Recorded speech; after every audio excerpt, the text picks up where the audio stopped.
So kabla mjaenda kwenye details zaidi za kwenye ulingo au kwenye pambano. Yes, unasema ni kama ulianza kuwa na siku isiyo nzuri kuanzia unatoka airport au kuanzia unafika airport.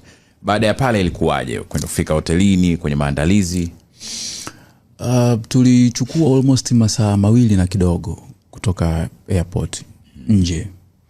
Alafu tulipofika nje pale, changamoto nyingine ikawa kupata mwenyeji wetu wa kuja kutuchukua hayupo.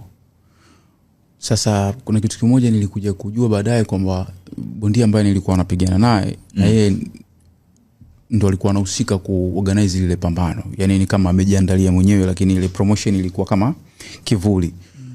Kwa hiyo nilipaniki sana kuona kwa nimekaa muda mrefu nje bila kuja kuchukuliwa na wenyeji wetu. Lakini sasa nilivyoelewa ile situation, kwa sababu nimewahi kufanya baadhi ya mapambano Dar es Salaam mwenyewe, kwa hiyo nilielewa ile stress yake, nikawa mpole, lakini bado ikawa too much. Na nikawaambia wale watu wangu kama tujaribuni kuwa calm, kwa sababu inawezekana vitu vinatengenezwa ili tupaniki tutoke mchezoni na vitu kama hivyo.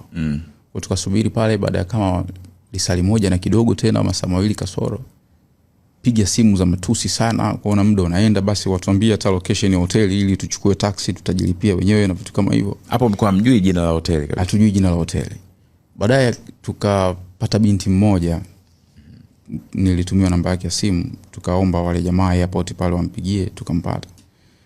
Na yeye ni mara yake ya kwanza, sasa sijui ilikuwa amesetiwa au ni mara yake ya kwanza, kwa sababu unajua boxing nayo ina siasa nyingi.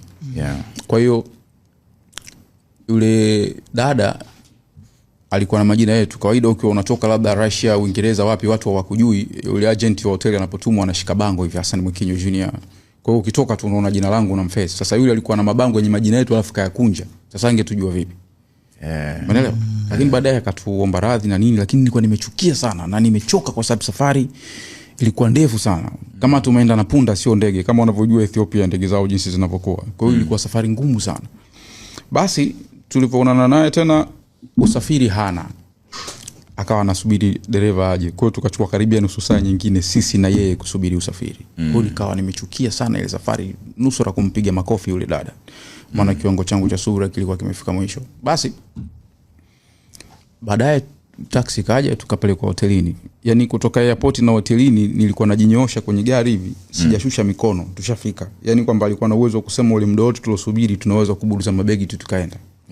Hoteli iko jirani kabisa na airport. Kwa hiyo ndio ilinikata sana.